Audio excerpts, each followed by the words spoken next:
If your GMC Terrain keeps dropping your Apple CarPlay connection, it is usually a simple fix involving cables, settings, or software.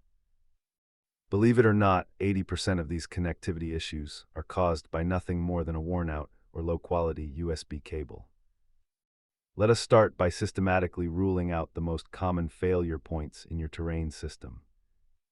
Start by swapping your cable for an official one, cleaning out the phone's charging port, and repairing your device through the settings menu. If that does not work, check for iOS updates, perform a soft reset on your IntelliLink screen, and close down unnecessary background applications.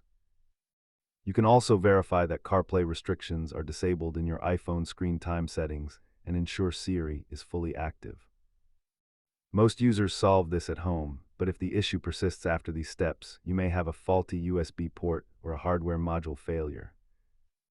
As you can see, the vast majority of these issues are resolved by swapping cables, with only a small fraction requiring professional hardware repair.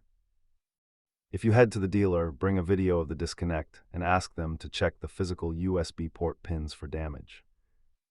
Keep your diagnostic kit simple with a high-quality MFI cable, a non-conductive toothpick for cleaning, and a clean microfiber cloth. Remember that your technology is only as reliable as the weakest link in the chain, which is almost always that charging cable. If these steps fixed your connection issue, hit the like button and subscribe for more GMC troubleshooting guides.